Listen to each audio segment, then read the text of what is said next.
Hello students, as we all know that we have been continuing with the chapter 5 of maths multiplication, and we have studied about the hard words, and you all have noted down in your fair copy. Then the parts of multiplication, that is multiplicand, multiplier and product.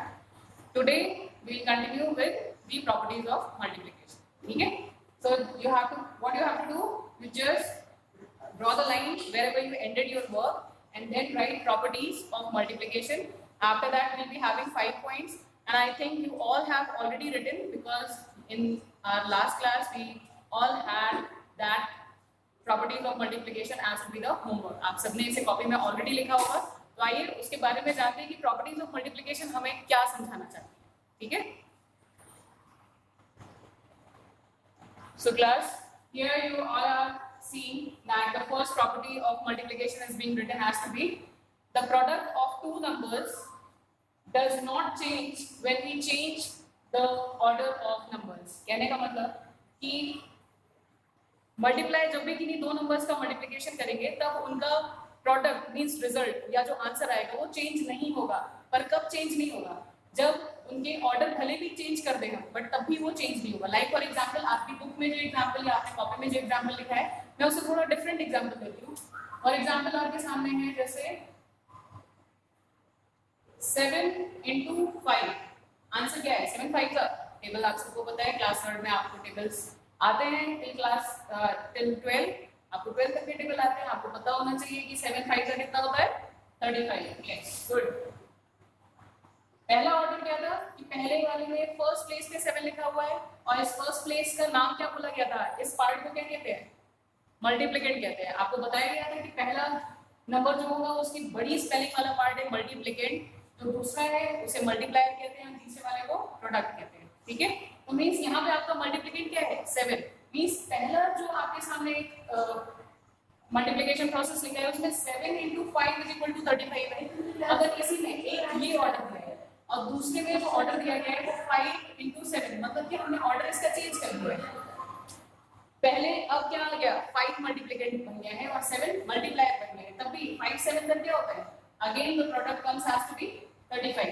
तो now it is giving us the proof. ये साबित कर रहा है यहाँ पे कि भले ही हम ऑर्डर चेंज कर दें, चाहे हम 7 पहले लिखें या बाद में, या 5 पहले लिखें या बाद में लिखें, दोनों को जब मल्टीप्लाई करेंगे तो आपको आंसर क्या मिलेगा? 35.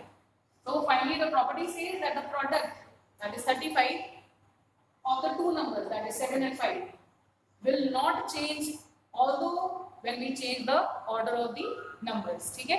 भले ही हम इन दोनों नंबर्स के ऑर्डर चेंज करते हैं तब भी उसका प्रोडक्ट जो है वो चेंज नहीं होगा. ठीक है? समझ में आ रहा है? चलिए सेकेंड प्रॉपर्टी इसकी देखते हैं. सेकेंड प्रॉपर्टी क्या कह रही है? ध्यान से देखिए अपनी कॉपी में जो आपने नोट किया है क्या कहती है. यस क्लास, मीन्स आपने अपनी कॉपी में देखा. सेकेंड प्रॉपर्टी आपने क्या लिखा है? The product of 3 numbers. Means जब हम 3 नंबर्स को मल्टीप्लाई करेंगे तब भी उसका प्रोडक्ट चेंज नहीं होगा. कब चेंज नहीं होगा? जब हम उनकी ग्रुपिंग्स भी चेंज कर देंगे तब भी उसका प्रोडक्ट या आंसर उसका चेंज नहीं होगा. आपकी बुक में जो भी एग्जांपल दिया हो, थोड़े बड़े नंबर्स दिए होंगे जो आपने कॉपी में नोट किया है. हम थोड़े छोटे और इजी एग्जांपल्स से काम करते हैं. बात करते हैं यहाँ पे लाइक सबसे सिंपलेस्ट 2 into 3 into 4. पहले मैंने क्या काम किया? पहले मैंने ग्रुपिंग में मींस ब्रैकेट के अंदर कौन से दो नंबर्स को डाला? 2 और 3 को. पहले दो नंबर्स को मैंने ग्रुपिंग के अंदर डाला, ब्रैकेट्स में डाला. तो हम क्या बात करेंगे? क्योंकि आप क्लास 4 में आए तो थोड़ा ब्रैकेट्स का भी लॉजिक या थोड़ा सा नॉलेज लेंगे कि जब भी किसी भी प्रोसेस में आपको ब्रैकेट्स मिलेगा तो आप सबसे पहले ब्रैकेट के अंदर जो प्रोसेस दिया है, जो फंडामेंटल ऑपरेशन दिया है, उसे आप पहले सॉल्व करेंगे. ठीक है? ब्रैकेट के अंदर सबसे पहले क्या लिखा है? 2 into 3 मींस पहले 2 और 3 को मल्टीप्लाई करेंगे. ठीक है? उसके बाद 4 को मल्टीप्लाई करेंगे. तो सबसे पहले आपको नॉर्मली क्या दिख रहा है? 2 into 3 कितना होता है? 2 3 6. ये चीज आपने सॉल्व कर लिया. अब जो 6 आंसर आया है उसके बाद 6 into 4 कितना होता है? 24. गुड, 24 होता है. अब ऊपर इसमें लिखा था although we change the groupings, इस अंडरलाइन जिस पे किया उस पे ध्यान दीजिए. The products of the 3 numbers does not change, मतलब कि किसी भी 3 नंबर्स के प्रोडक्ट जब उन 3 नंबर को मल्टीप्लाई किया जाएगा वो कभी चेंज नहीं होंगे. कब? जब हम उनका ग्रुपिंग भी चेंज कर दें. ग्रुपिंग मतलब जो आपने ब्रैकेट के अंदर डाला हो वो ग्रुप बन गया, और उसके बाद अगर आप ग्रुपिंग भी चेंज कर दें तब भी उसका प्रोडक्ट चेंज नहीं होगा. ठीक है? ये बात समझ में आ रही है? उसी के नीचे अब हमने पहले 2 और 3 को ग्रुप बनाया था, अब की बार हम किसको ग्रुप बनाते हैं? 3 और 4 को ग्रुप बना रहे हैं, ठीक है। अब भी देखिए 2 को बाद में मल्टीप्लाई करेंगे क्योंकि 2 ग्रुप से बाहर है, पहले इस ग्रुप को मल्टीप्लाई करते हैं। 3 4 का कितना होता है? 3 4 का 12, गुड। 3 4 का 12 और 12 into 2 करके देखिए, 12 2 का कितना होता है? 24, यस, मींस 12 2 का 24। अब यहाँ पे आप देख पा रहे हो कि दोनों नंबर्स, दोनों प्रोडक्ट्स क्या हैं? सेम है। मींस आपको इस वाली प्रॉपर्टी से ये समझ में आएगा कि आपने कोई भी 3 नंबर्स लिए, उसमें पहले 2 नंबर्स को ग्रुपिंग में डालिए या दूसरे आखिरी 2 नंबर्स को ग्रुपिंग में डालिए। ग्रुपिंग्स यहाँ दोनों में चेंज हैं, अलग अलग ग्रुपिंग्स हैं, पर तब भी अगर नंबर्स सेम हैं दोनों में तो उसका प्रोडक्ट भी सेम होगा, ठीक है। ये बात समझ में आ रही है? तो ध्यान से देखिए और उसके बाद हम नेक्स्ट प्रॉपर्टी पे बात करेंगे, ठीक है।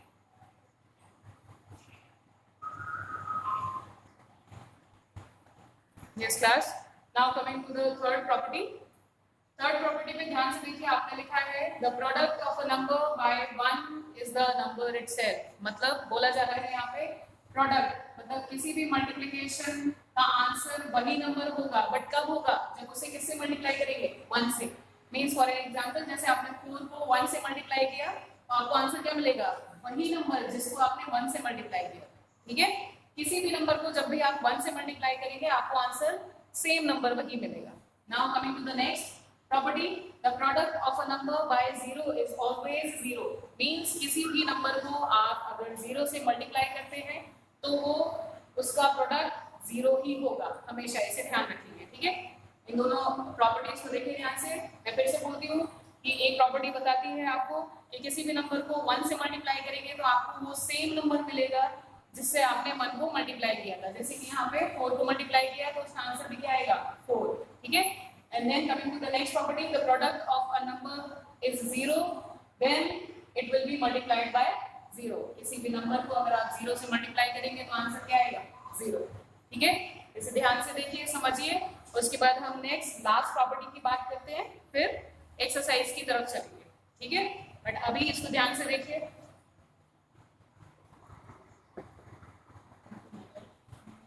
Okay class, coming to the last property of multiplication. Last property of multiplication आपसे बोलती है the product of a number by the sum of 2 numbers is the same as the sum of the products of that number by the 2 numbers separately. इतना बड़ा सा property है, बहुत लंबे लंबे सेंटेंसेस हैं, बिल्कुल फुल स्टॉप नहीं है, नहीं समझ आ रहा है ना। बट कुछ शब्दों के बारे में मेरे ख्याल से अगर आप तोड़ के समझे तो आप हर एक वर्ड के बारे में समझ सकते हैं कि ये प्रॉपर्टी आपको क्या बताना चाहते हैं, ठीक है। प्रॉपर्टी बोलती है, एग्जांपल से समझते हैं। एग्जांपल में लिखा है कि प्रोडक्ट ऑफ, यहाँ पे लिखा है 2 फिर ब्रैकेट 3 + 4 इधर इक्वल टू। आप क्या कर सकते हैं? सबसे पहली चीज समझिए, क्योंकि ये चीज आपके लिए नहीं होगी इस क्लास में। जब भी आप ब्रैकेट देख रहे हैं, कोई भी फंडामेंटल ऑपरेशन यूज हो रहा है और उसमें आप ब्रैकेट देख रहे हैं तो उस ब्रैकेट का हमेशा मीनिंग क्या होता है? मल्टीप्लिकेशन, ठीक है। अगर कोई भी ऑपरेशन हो रहा है, कोई भी सम सॉल्व करने को दिया है और कुछ नंबर्स के बीच में ब्रैकेट लगा हुआ है तो उसका मीनिंग होता है कि वो 2 नंबर्स के बीच में जिनके बीच में ब्रैकेट लगा है उसे हमेशा मल्टीप्लिकेशन का साइन माना जाता है, ठीक है। अब शायद बातें थोड़ी आपके लिए इजी होंगी। यहाँ पे बोला जा रहा है, अब कैसे पढ़ सकते हैं? पहले हम पढ़ते थे 2 ब्रैकेट 3 + 4 ब्रैकेट, बट अब क्या पढ़ सकते हैं कि 2 has been multiplied by what? 3 + 4, मतलब इन दोनों नंबर से मल्टीप्लाई हो गया। और यहाँ पे जो प्रॉपर्टी बताना चाह रही है वो ये कि कोई भी किसी भी क्वेश्चन का प्रोडक्ट मतलब मल्टीप्लिकेशन वाला answer, result of multiplication same होगा अगर इन्हीं 2 नंबर को प्लस किया जा रहा हो और किसी एक नंबर से मल्टीप्लाई किया जा रहा हो, या फिर वही नंबर सेपरेटली अलग अलग करके हम उन्हीं 2 नंबर से अलग अलग मल्टीप्लाई करते हैं, ठीक है। यहाँ पे ऐसे समझिए, यहाँ पे लिखा हुआ है 2 × 3 + 4। आप इसे कैसे लिख सकते हैं? 2 × यहाँ पे लिख दो 3 + 4, ठीक है। तो मीन्स आप इसे लिखेंगे 2, और सबसे पहले मैथ्स में आपके पास डी मास रूल होता है, आपने पढ़ा होगा नहीं तो नहीं पढ़ा है तो आपसे ध्यान देंगे, BMAS इसे क्या बोला जाता है, डी मास रूल, ठीक है। मतलब D मींस क्या है, division, M means multiplication, A means addition and S means subtraction. मतलब डी मास रूल के हिसाब से चलेंगे तो सबसे पहले अगर आपके किसी भी क्वेश्चन में डिवीजन का साइन आता है तो आप डिवाइड करेंगे, मल्टीप्लिकेशन का साइन आता है तो आप पहले मल्टीप्लाई करेंगे, उसके बाद एडिशन करेंगे, उसके बाद सब्ट्रैक्शन करेंगे, ठीक है। बट उसके भी पहले आपको देखना है कि अगर ब्रैकेट आ गया, कहीं ना कहीं अगर ब्रैकेट आ रहा है तो सबसे पहले आप उसे सॉल्व करेंगे, ठीक है। मींस आपकी यहाँ पे कौन सी प्रॉपर्टी ब्रैकेट में थी, 3 और 4, तो सबसे पहले आप ब्रैकेट सॉल्व करेंगे। मतलब कि आपने ब्रैकेट जब सॉल्व किया तो आपको आंसर क्या मिल रहा है, 3 + 4 = 7, राइट। 3 + 4 = 7, आपने इसे सॉल्व किया, फिर अब मल्टीप्लाई करेंगे तो आपको आंसर क्या मिलेगा, 14। आपने देखा जब किसी दो नंबर को प्लस करते हैं मींस इनके सम को एक नंबर से मल्टीप्लाई किया जाता है तो आंसर क्या आ रहा है, 14। आंसर क्या आ रहा है, 14 आ रहा है, ठीक है। और अब यहाँ पे इसको चेक करते हैं, 2 3 का कितना था, 6, और फिर प्लस करने को बोला। यहाँ पे डी मास रूल के हिसाब से देखिए, सबसे पहले आपकी डिवीजन का साइन तो नहीं है बट मल्टीप्लिकेशन का साइन है। इस पूरे कंटेंट में किसका साइन है, मल्टीप्लिकेशन का भी है और एडिशन का भी है। और डी मास रूल के हिसाब से आपको सबसे पहले कौन सा साइन सॉल्व करना पड़ेगा, मल्टीप्लिकेशन, यस। तो पहले 2 × 3 कितना आया, 6, फिर आप ऐड करेंगे और यहाँ पे भी 2 × 4 कितना आया, 8। बट अब 6 + 8 करेंगे तो कितना आ रहा है, 14। अब आप देख पा रहे हैं कि दोनों आंसर्स सेम है। मींस आपको ये पता चला कि किसी भी एक नंबर को अगर किन्हीं दो नंबर से मल्टीप्लाई करते हैं और वो दो नंबर आपस में ऐड हो रहे हो, तब जो आंसर आएगा वो उस आंसर के सेम होगा जब हम उस ब्रैकेट को खोल देंगे। मींस हम उन्हीं सेम नंबर्स को सेपरेट कर देंगे और सेपरेटली मल्टीप्लाई करेंगे, तब भी आंसर आपका सेम आएगा। आई होप आपको ये समझ में आ रहा है। एक और एग्जाम्पल से बात करते हैं। आप पहले इस एग्जाम्पल को ध्यान से पढ़ लीजिए, समझ लीजिए, फिर एक और एग्जाम्पल से बात करते हैं और उसके बाद आप एक्सरसाइज के कुछ क्वेश्चंस को सॉल्व करेंगे, ठीक है। ध्यान से देख लीजिए इसको, वीडियो को पॉज करके आप देख सकते हैं। यस क्लास, नेक्स्ट आपके सामने एक और एग्जाम्पल है, ये लास्ट एग्जाम्पल है इस प्रॉपर्टी का। लिखा है 5 × 2 + 1, ठीक है। 5 × 2 + 1 ब्रैकेट। अभी आपको मैंने बताया कि सबसे पहले अगर आप ब्रैकेट की प्रॉपर्टी देखते हैं तो आप सबसे पहले ब्रैकेट को सॉल्व करेंगे। इसे खोल दीजिए, इसने बोला ना कि दो नंबर्स को सेपरेट कर दीजिए, जो दो नंबर्स ब्रैकेट के अंदर दिए उन्हें पहले सेपरेट कर लेते हैं। और ब्रैकेट वाला साइन क्या दिखाता है, मल्टीप्लिकेशन का साइन, राइट। अब आप इसे खोलेंगे तो क्या मिलेगा आपके सामने, 5, और ब्रैकेट मतलब मल्टीप्लाई, तो मल्टीप्लाई और उसके बाद किससे मल्टीप्लाई करना है, 2, ठीक है। फिर आपके सामने प्लस का साइन है, आपने प्लस का साइन लगा के दूसरे नंबर को सेपरेट कर देंगे। अगेन 5 ब्रैकेट मतलब मल्टीप्लाई, ब्रैकेट मींस मल्टीप्लाई, और किससे करना है, जो दूसरा नंबर क्या है, 1। मींस आपने एक ब्रैकेट वाली प्रॉपर्टी को पूरा इजीली उसे सेपरेट करते हुए दोनों नंबर्स को खोल के थोड़ा एक्सपैंड कर दिया है। अब आप देखेंगे कि आंसर्स दोनों में सेम आएंगे। आपने यहाँ मल्टीप्लाई करके क्या लिखा, 5 ब्रैकेट का मतलब मल्टीप्लाई, और 2 + 1 कितना होता है, 3।